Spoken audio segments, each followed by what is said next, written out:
The morning mist hung heavy over Windsor Castle as Princess Anne made her way through the ancient corridors, her footsteps echoing against stone walls that had witnessed centuries of royal triumphs and tragedies. Today felt different.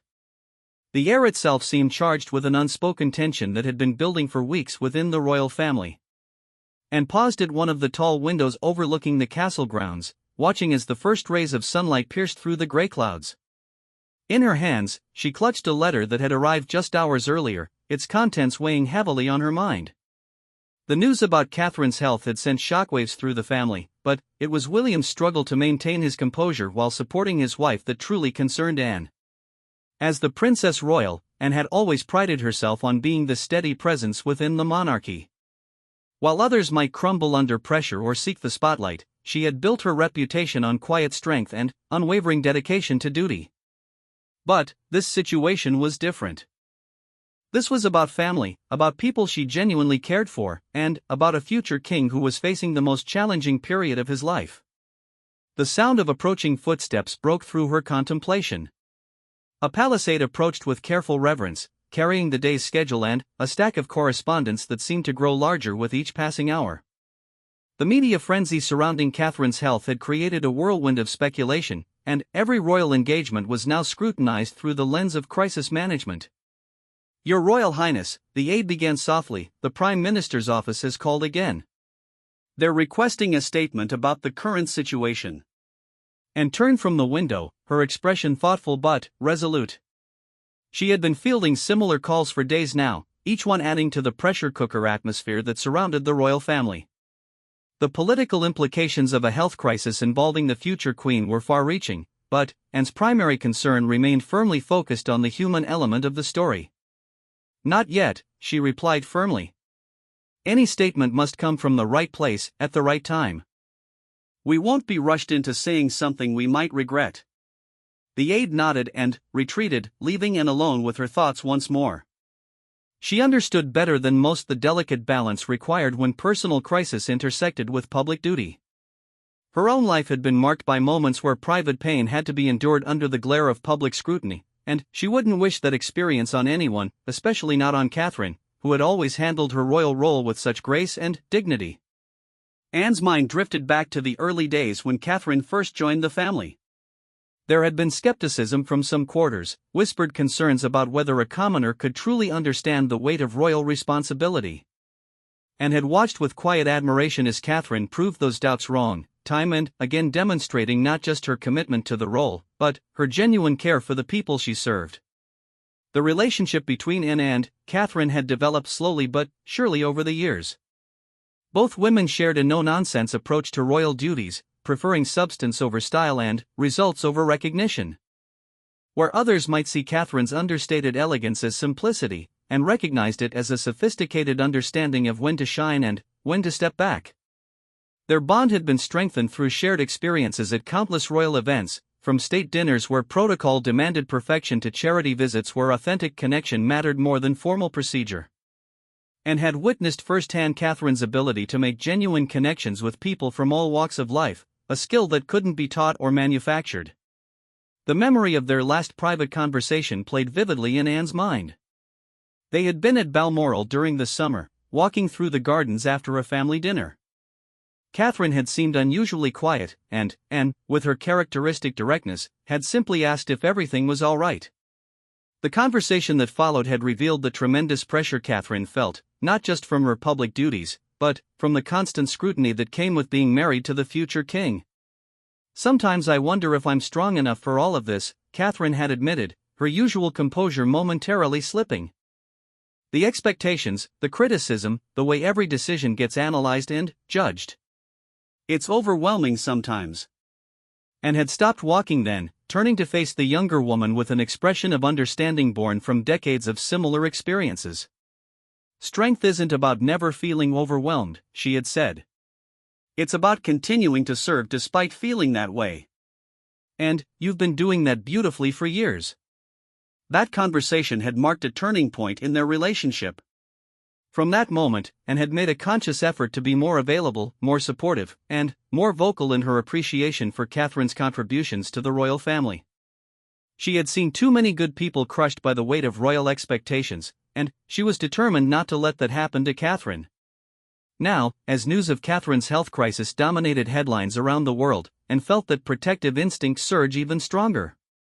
The media speculation was relentless, with every detail of Catherine's condition being dissected and analyzed by commentators who had no real understanding of the person behind the title. The human cost of such coverage was enormous, and could see it taking its toll on William as he tried to balance his roles as husband, father, and future king. William had always been like a nephew to Anne, despite the generational gap. She had watched him grow from a serious little boy dealing with unimaginable loss to a man who carried himself with dignity and purpose. His marriage to Catherine had brought out the best in him, softening some of his harder edges while strengthening his resolve to serve. Seeing him struggle now, torn between his public duties and his desire to be at his wife's side, struck at Anne's heart in ways she hadn't expected. The afternoon brought a series of meetings that Anne navigated with her usual efficiency, but her mind remained partially focused on the situation at hand. Each conversation seemed to circle back to the same questions. What was the palace's official position? How would this affect upcoming events? What contingency plans were being put in place? And found herself growing increasingly frustrated with the focus on logistics and public relations when what mattered most was supporting a family in crisis. During a particularly tedious discussion about rescheduling royal engagements, she finally spoke up. With respect, she said, her voice carrying the authority that came with decades of royal service, we're talking about rearranging deck chairs while missing the bigger picture. Yes, we need to manage the practical implications, but our primary concern should be supporting William and Catherine through this difficult time. The room fell silent as Anne continued, her words carrying weight that few in the room could match. This family has weathered crises before, and we've always been strongest when we've stood together. That's what we need to focus on now. As the meeting concluded, Anne made her decision. She would no longer remain silent while speculation swirled around Catherine's condition and William's state of mind. It was time for the royal family to show the world what solidarity looked like, and she would lead by example. The evening found Anne in her private study, working on the words that would soon capture international attention. She wasn't writing a formal statement that would come later, through proper channels. Instead, she was crafting something more personal, something that would speak to the human element of the crisis while reinforcing the family's unity. Her phone buzzed with a text message from William, and I don't know how much more of this I can take. The speculation is driving me mad, and Catherine is trying to be strong for everyone else when she should be focusing on getting well. Anne's heart ached reading those words. She could picture William, probably pacing in his study at Kensington Palace, wrestling with the impossible balance between public duty and private anguish. She typed back quickly, "You're not alone in this. The family stands with you both, completely and without reservation." The response came back almost immediately, "I know, and it means everything. But the press, they're relentless. Every time we think we've found some peace, there's another story, another speculation." And stared at the phone, her resolve crystallizing. She had spent her entire life in service to the crown, understanding that personal feelings often had to be subordinated to the greater good. But, sometimes, the greater good required taking a stand, required speaking truth in the face of speculation and gossip. She picked up her pen again, the words flowing more easily now. Her statement wouldn't be long, but it would be powerful. It would remind the world that behind the titles and the protocol were real people dealing with real challenges. It would make clear that the royal family supported William and Catherine without question or hesitation. As the night deepened around Windsor Castle, Anne continued working, knowing that her words would soon carry beyond these ancient walls to reach millions of people around the world. She thought about Catherine, probably lying in a hospital bed somewhere, worrying about how her illness was affecting others. She thought about William, carrying the weight of concern for his wife while trying to maintain his public composure. Most of all, she thought about the power of family, the strength that came from knowing that others stood with you during the darkest moments. Tomorrow, she would make sure that William and Catherine knew they had that strength behind them. Tomorrow, she would break her silence in a way that left no doubt about where she stood. The castle settled into its nighttime rhythm around her, and continued writing, each word carefully chosen to convey not just support, but love, determination, and an unshakable commitment to family. She had always been known for her actions rather than her words, but sometimes words were the most powerful action of all. When she finally set down her pen and felt a sense of peace she hadn't experienced in weeks. Tomorrow would bring new challenges, new questions, and, undoubtedly, more speculation. But it would also bring her voice, clear and strong, standing firmly behind two people she had come to love as her own children. The morning couldn't come soon enough. Dawn broke crisp and clear over London as Princess Anne's car wound through the morning traffic toward Kensington Palace. She had made this journey countless times over the years, but today felt different. Today, she carried with her not just the weight of royal duty, but the determination to stand as a protective shield around her family when they needed it most. The statement she had crafted the night before sat in her briefcase, every word carefully chosen to convey unwavering support while maintaining the dignity that the situation demanded.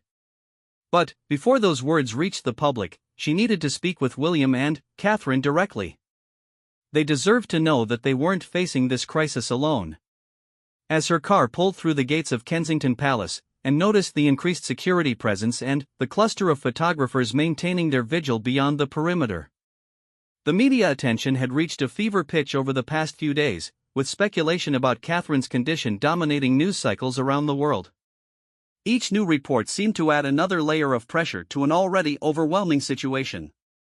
William met her at the entrance, and was struck immediately by how much the stress had aged him in just a few weeks. The confident prince who had recently undertaken successful tours abroad now appeared drawn and exhausted, the weight of worry etched clearly across his features.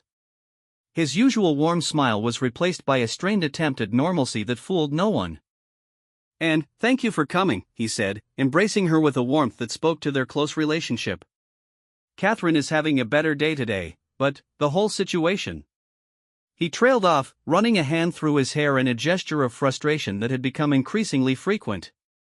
"You don't need to explain anything to me," Anne replied firmly. "I'm here to listen, to help, and to make sure you both know that you have the full support of this family." They walked together through the familiar corridors of apartment 1A, past family photos that captured happier moments and children's artwork that spoke to the normal family life William and Catherine had worked so hard to create for George, Charlotte, and Louis. The contrast between those joyful images and the current atmosphere was stark and heartbreaking. Catherine was resting in the sitting room, wrapped in a soft throw and looking pale but determined. Her face lit up when she saw Anne, and, despite her obvious fatigue, she moved to rise from her chair. Anne quickly gestured for her to remain seated, settling herself nearby with the natural ease that had developed between them over the years. "You look like you haven't been sleeping," Anne observed, her tone gentle but direct. Catherine's laugh held no humor. "Sleep seems to be a luxury I can't afford right now. Between the medical appointments and trying to maintain some semblance of normalcy for the children, rest feels impossible.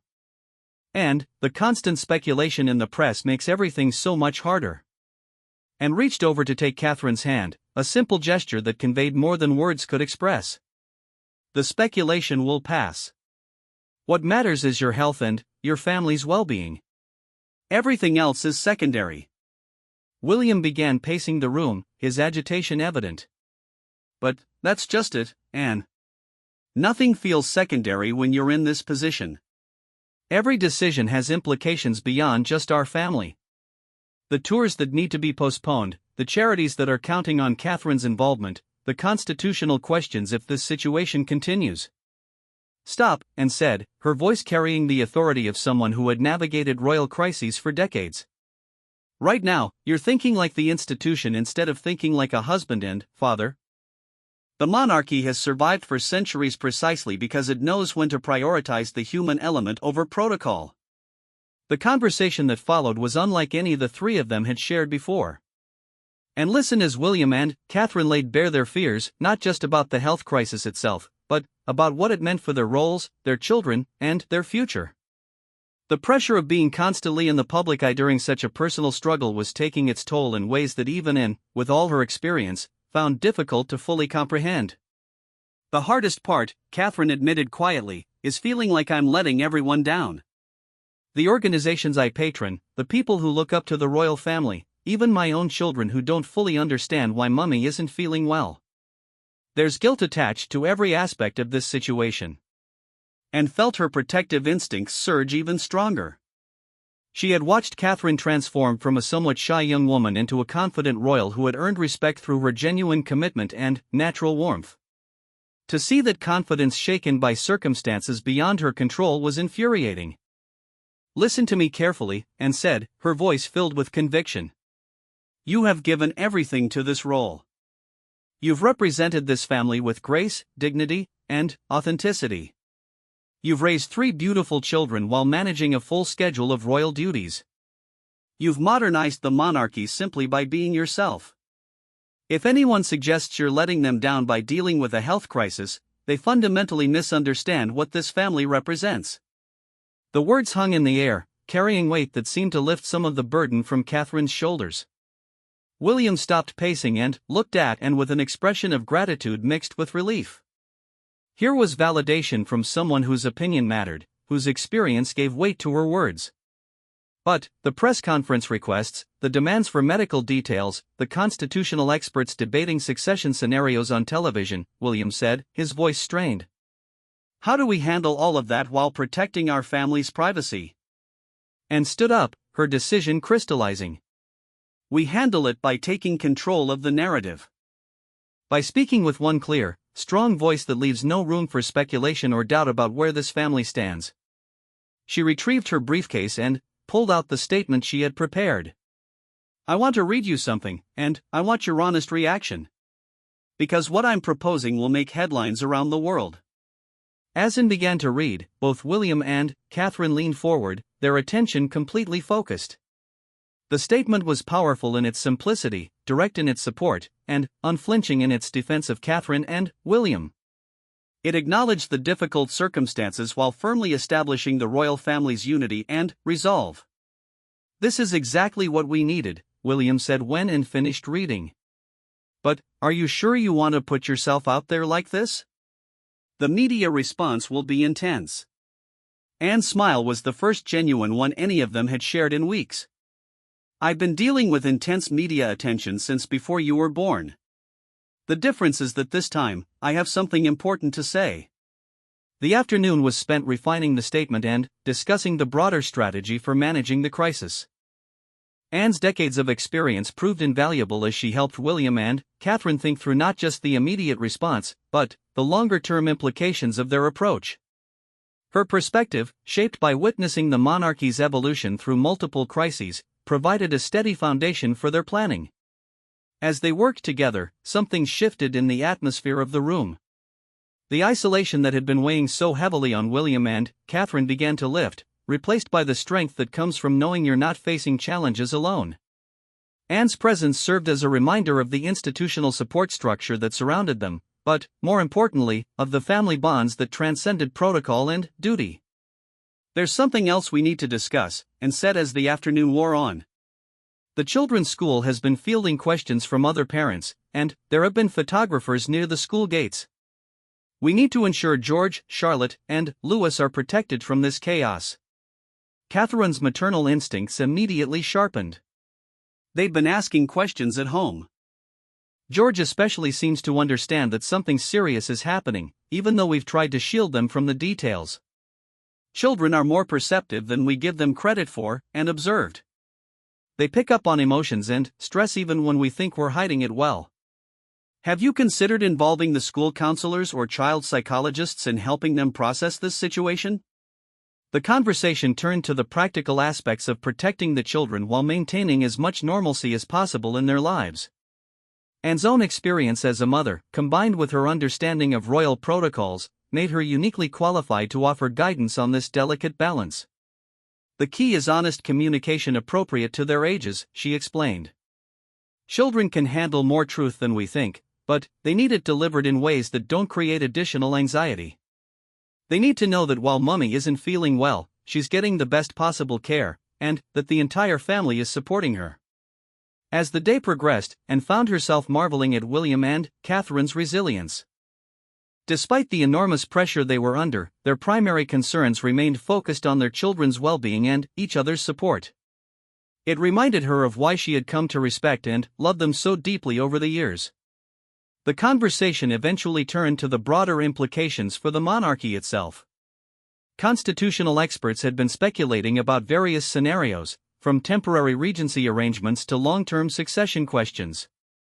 Anne's institutional knowledge proved crucial in helping William understand both the formal protocols and the practical realities of navigating such discussions. The most important thing to remember, she explained, is that the monarchy's strength has always come from its ability to adapt while maintaining continuity. We've weathered abdications, wars, scandals, and constitutional crises. This situation, while personally challenging for your family, is manageable from an institutional perspective. Her words carried the weight of lived experience and had been present for many of the monarchy's most challenging moments, and her perspective provided reassurance that extended beyond mere platitudes. She understood viscerally how personal crisis and public duty intersected, and how to navigate that intersection with grace. As evening approached, Anne prepared to leave, but not before ensuring that William and Catherine had specific plans in place for the coming days. They discussed everything from medical appointment scheduling to media management, from children's school arrangements to extended family communication. Remember, Anne said as she prepared to depart, you're not just representing yourselves in how you handle this crisis. You're setting an example for how the modern monarchy responds to personal challenges. Future generations will look back on this moment as a defining one. The weight of that responsibility wasn't lost on either William or Catherine, but, rather than adding pressure, Anne's words seemed to provide clarity about their path forward. They weren't just enduring this crisis, they were demonstrating resilience and family unity that would strengthen the monarchy for years to come. Before leaving, Anne pulled William aside for a private moment. Your mother would be incredibly proud of how you're handling this situation. She understood better than anyone the cost of balancing personal and public life, and she would see in your protection of Catherine the same fierce loyalty she valued so highly. The mention of Diana brought tears to William's eyes, but they were tears of comfort rather than pain. Anne's words connected this moment to a larger legacy of family strength and mutual support that transcended individual challenges.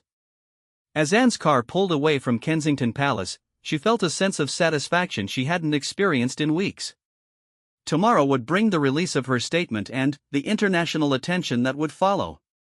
But tonight, she could rest knowing that William and Catherine understood they weren't facing their crisis alone. The battle for privacy, dignity, and family unity was about to begin in earnest, and Anne was ready to lead the charge. The morning sun had barely crested the horizon when Princess Anne's phone began buzzing with messages from palace communications staff.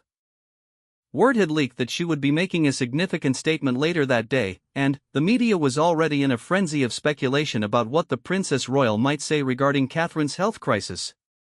Anne dressed with her usual efficiency, choosing a deep navy suit that conveyed both authority and approachability. Today would require every ounce of her considerable experience in managing public appearances under pressure. As she reviewed her statement one final time, she felt the familiar calm that came before moments of great importance. The drive to Buckingham Palace took her through streets lined with tourists and photographers, all hoping to catch a glimpse of any royal family member who might provide insight into the ongoing situation. The international media attention had reached unprecedented levels, with news crews from around the world camping outside royal residences and every royal watcher offering theories about what was really happening behind palace walls. Upon arriving at Buckingham Palace, Anne was immediately briefed by the communications team about the morning's developments. Overnight, speculation had intensified further, with some outlets publishing increasingly wild theories about Catherine's condition. The situation had reached a point where silence was no longer an option. The absence of official information was being filled by conjecture that threatened to spiral completely out of control. The Prime Minister's office has called 3 times this morning, reported the press secretary, his usual composure showing signs of strain. They're concerned about the constitutional implications if this uncertainty continues much longer. And listened to the briefing with growing determination. The focus on political implications and public relations strategies was exactly what she had expected, but it reinforced her conviction that someone needed to speak from the heart about the human dimension of the crisis. The royal family had become so focused on managing the situation that they were losing sight of the people at the center of it. Has anyone spoken to the king about my statement? She asked, knowing that family unity would be crucial for her message to carry maximum impact. His Majesty reviewed your draft early this morning and gave his full approval. He also asked me to tell you that he's grateful for your leadership during this difficult period. The endorsement from her brother meant more to and than she had expected. Throughout their lives, they had maintained a relationship built on mutual respect and shared understanding of their roles within the monarchy. His support for her decision to speak out reinforced her confidence that she was taking the right approach. As the morning progressed, Anne found herself reflecting on the journey that had brought the royal family to this moment. Catherine's integration into the family had been remarkably smooth, but it had also required tremendous personal sacrifice and adaptation. The young woman who had captured William's heart had proven herself time and again, earning not just public admiration but genuine affection from family members who had initially been cautious about accepting an outsider. And remembered the first time she had seen Catherine truly comfortable in her royal role. It had been during a visit to a children's hospital, where Catherine's natural warmth and genuine interest in the patients had shone through any nervousness about protocol or procedure. Watching her interact with sick children and worried parents, Anne had realized that Catherine possessed something that couldn't be taught or manufactured: authentic empathy. Over the years that followed, Anne had witnessed Catherine's growth from a somewhat uncertain new royal into a confident advocate for causes close to her heart. Her work with early childhood development, mental health awareness, and addiction recovery had demonstrated both intelligence and genuine commitment. She had modernized the royal approach to charitable work simply by being herself. The bond between Anne and Catherine had deepened through shared experiences at royal events, but also through quieter moments of conversation and mutual support. Anne had come to see Catherine not just as William's wife or the future queen, but as a woman of substance who had earned her place in the family through character rather than birthright. Now, watching Catherine struggle with a health crisis while simultaneously worrying about disappointing others, Anne felt a protective instinct that surprised her with its intensity. She had always been known for her straightforward approach to life and duty, but this situation had awakened emotions that went far beyond professional obligation. The afternoon brought a series of meetings with various palace officials, all focused on managing the immediate crisis and planning for various contingencies. Anne participated in these discussions, but her mind remained fixed on the larger picture. The monarchy's strength had always come from its ability to connect with people during both celebratory and difficult moments. This was one of those times when human connection mattered more than institutional procedure. During a brief break between meetings, Anne called William to check on how the family was coping with another day of intense media scrutiny. His voice carried exhaustion that went beyond physical fatigue. It was the weariness that comes from carrying emotional burdens too heavy for one person. "The children are asking more questions," William reported. "George saw something on television this morning before we could change the channel. He wanted to know why everyone was talking about Mummy on the news." Anne's heart ached at the image of young George trying to understand why his mother's illness had become public entertainment. "How did you handle it?" "As honestly as we could without scaring him further. But it's becoming harder to shield them from the outside chaos while dealing with everything else." The conversation reinforced Anne's resolve to speak out.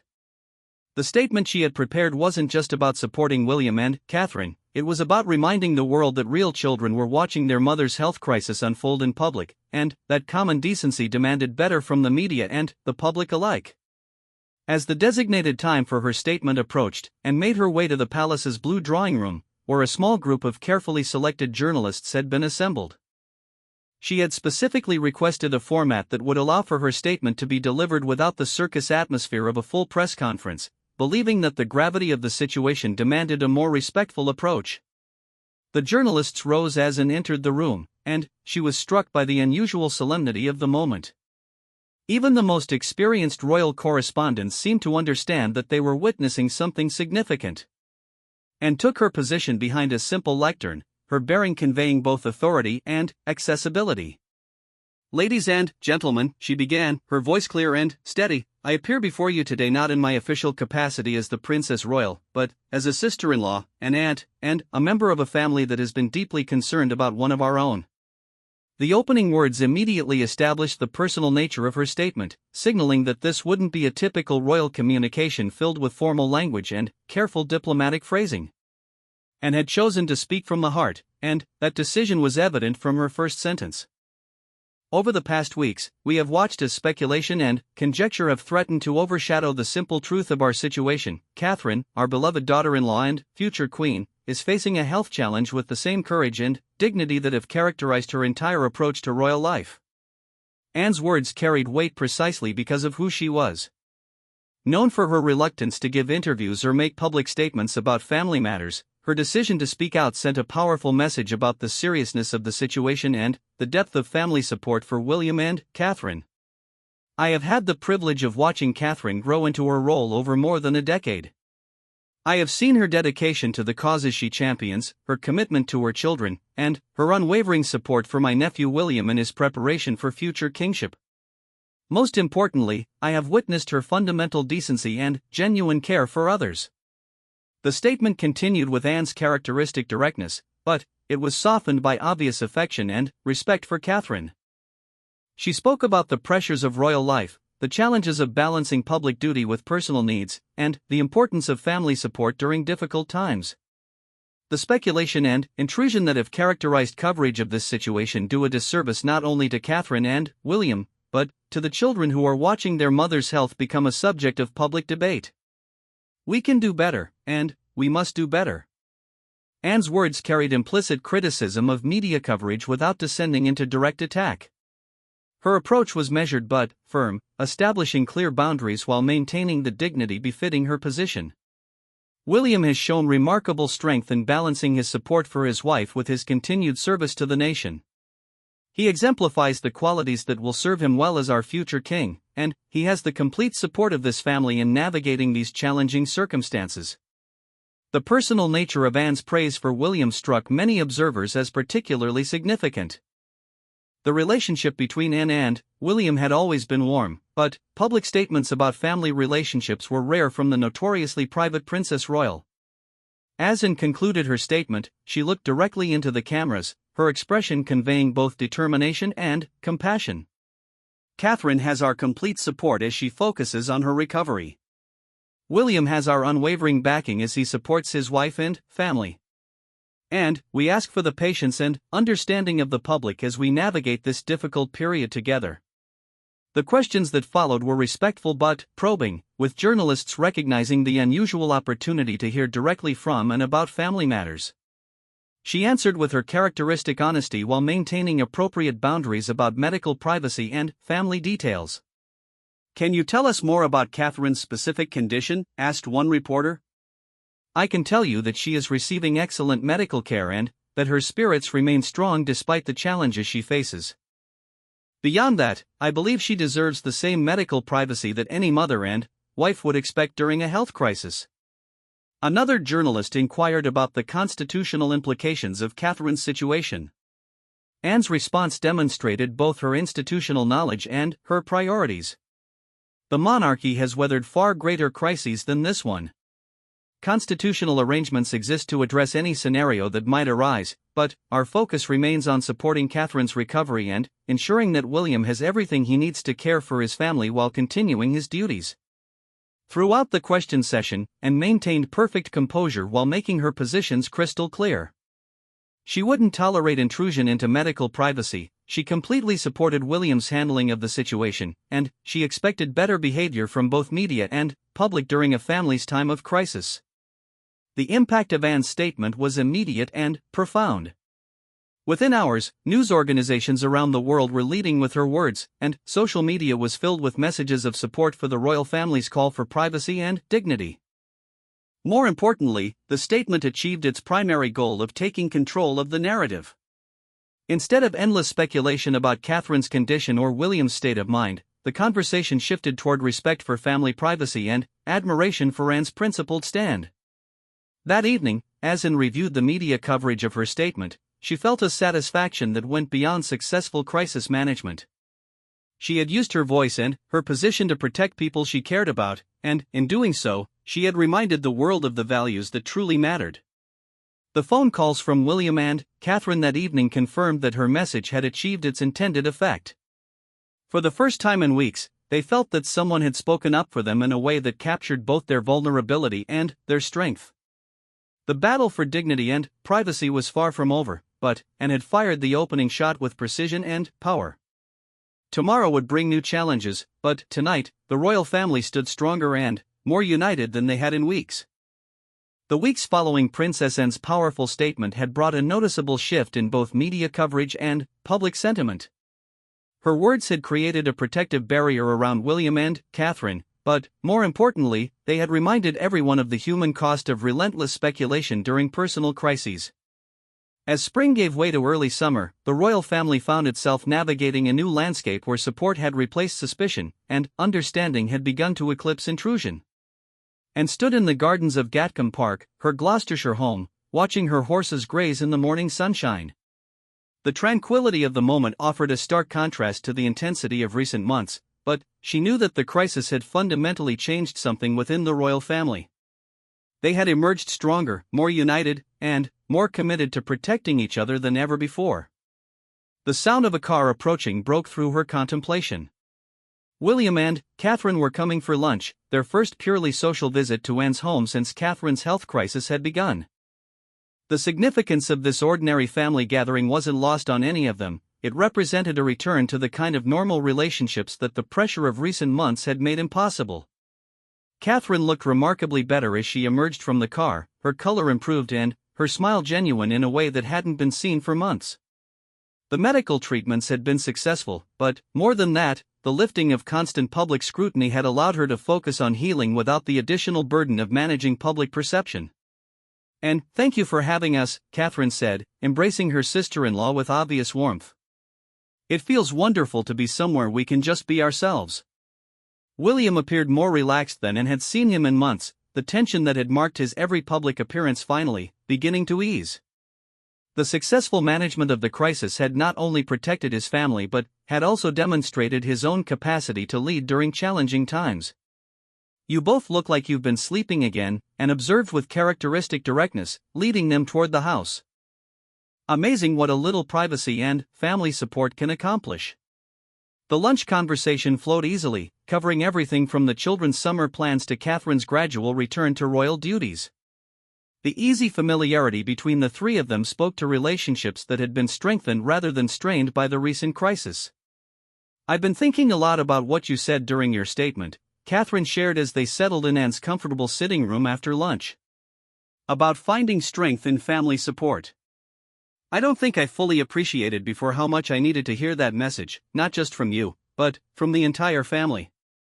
And studied Catherine's face, noting the renewed confidence that had replaced the anxiety that had marked their conversations during the worst of the crisis. "You gave everything to this family for over a decade, Catherine. When you needed support in return, it was the easiest decision any of us could make." The conversation turned to the broader implications of how the crisis had been handled. The royal family's approach had set new precedents for managing personal difficulties while maintaining public duties, and other monarchies around the world had taken note of their success. "The response from other royal families has been interesting," William observed. "Several have reached out to discuss crisis management strategies. It seems we've inadvertently created a template for handling similar situations." And nodded thoughtfully. The monarchy's strength has always been its ability to adapt while maintaining core values. Your situation forced us to clarify what those core values really are: family loyalty, personal dignity, and service to something larger than ourselves. The afternoon brought a visit from George, Charlotte, and Louis, who had been spending time with friends nearby. Their easy interaction with Anne demonstrated the close family bonds that had been reinforced during the crisis. The children seemed unaffected by the media storm that had swirled around their family, a testament to their parents' success in shielding them from unnecessary stress. "Aunt Anne, Mummy says you made a speech about our family on television," George said with the direct curiosity of childhood. "Was it a good speech?" Anne knelt to George's level, her expression serious but warm. "I hope so, George. Sometimes grown-ups say things that aren't very nice when families are going through difficult times. I wanted to remind everyone to be kind." The simple explanation satisfied George, but Anne recognized the deeper truth in her words. Her statement had fundamentally been about kindness, the kindness that families owe each other, the kindness that the public should show during private crises, and the kindness that makes civilization possible. As the afternoon wore on, and found herself reflecting on how much had changed since that morning months earlier when she had first decided to speak out. The immediate crisis had passed, but the lessons learned would influence royal family dynamics for years to come. "I've been thinking about the future," Catherine said during a quiet moment when the children were playing in the garden. "About how we can use this experience to help other families who face similar challenges without the resources and support we've been fortunate to have." The comment sparked a lengthy discussion about potential charitable initiatives focused on supporting families dealing with health crises while under public scrutiny. Catherine's perspective as someone who had lived through such an experience would bring authenticity to advocacy work that couldn't be replicated through study or observation alone. There's something powerful about turning personal difficulty into public service, and observed. It transforms suffering into purpose, which may be one of the most profoundly human responses to crisis. William's phone buzzed with a message from palace staff, a reminder that even this peaceful family gathering couldn't completely escape the demands of royal duty. But the interruption felt routine rather than intrusive, a sign that the emergency atmosphere of recent months had finally dissipated. "Palace wants to confirm my schedule for next week," William explained. "Full diary of engagements, including the first joint appearance Catherine and I have had scheduled in months." The return to normal royal duties represented more than just a resumption of activities. It signaled confidence that the family had successfully navigated their crisis while maintaining both their effectiveness and their unity. As evening approached, Anne walked with William and Catherine to their car, savoring these final moments of an afternoon that had felt like a celebration of survival and growth. The easy conversation and genuine laughter had provided healing that no official crisis management strategy could have accomplished. "Thank you," William said simply as they prepared to leave. "Not just for today, but for everything. Your support during the worst of it made all the difference." Catherine added her own words of gratitude, and waved away their thanks with characteristic modesty. "Families support each other. That's what we do." The only unusual thing was that our family crisis happened to play out under global scrutiny. After their car disappeared down the drive, Anne remained in her garden, watching the sunset paint the sky in brilliant shades of orange and pink. The beauty of the moment seemed to symbolize the transformation that had occurred within the royal family over the past months. The crisis that had threatened to overwhelm William and Catherine had ultimately strengthened not just their marriage and their resolve, but the entire family's understanding of what truly mattered. Anne's decision to speak out had been vindicated not just by its immediate success, but by the lasting changes it had fostered in how the family approached both crisis and opportunity. Her phone rang, interrupting her contemplation. The caller ID showed it was her brother, the king, checking in after what he knew had been an important family gathering. "How did they seem?" he asked without preamble, his concern evident even through the phone. "Strong," Anne replied confidently. "Different than before all this started, but stronger. Catherine has a new kind of confidence, and William has proven to himself that he can protect his family while serving the nation. They're going to be remarkable when their time comes." The conversation with her brother continued for several minutes, covering not just William and Catherine's recovery but the broader lessons the family had learned about crisis management, media relations, and the importance of standing together during difficult times. "Your statement changed everything," the king observed. "It reminded all of us that being royal doesn't mean sacrificing our humanity or our family bonds. Thank you for taking that risk." As Anne ended the call, she realized that her brother was right about the risk she had taken. Speaking out so forcefully could have backfired, creating more controversy rather than less. But her instincts had been correct, and the gamble had paid off in ways that extended far beyond the immediate crisis. The coming months would bring new challenges for the royal family, as they always did. There would be state visits to manage, charitable causes to champion, and constitutional duties to fulfill. But there would also be the knowledge that they had faced their greatest test in years and emerged not just intact, but stronger. Anne's role in that success had been crucial, but she took satisfaction in knowing that her contribution had been about supporting others rather than advancing herself. The Princess Royal had lived her entire life in service to something larger than personal ambition, and her handling of this crisis had exemplified that commitment. As she finally turned to go inside, and felt a deep sense of peace about the choices she had made and their consequences. Her statement had broken through months of speculation and uncertainty with clarity and conviction. More importantly, it had reminded everyone involved that behind the titles and the protocol were real people who deserved the same compassion and support that any family should receive during difficult times. The story of Princess Anne's support for William and Catherine during their health crisis would become part of royal family lore, referenced in future discussions about crisis management and family loyalty. But, for Anne herself, the most important outcome was simpler: she had used her voice and her position to protect people she loved when they needed protection most. Walking into her home as darkness settled over Gloucestershire, Anne felt the satisfaction that comes from duty well performed and family well served. The crisis had passed, the family had survived and thrived, and the future looked brighter than it had in months. Tomorrow would bring new responsibilities and new challenges, but tonight, the Princess Royal could rest in the knowledge that when her family had needed her most, she had found exactly the right words to say and the courage to say them. In the end, that was perhaps the most royal thing of all.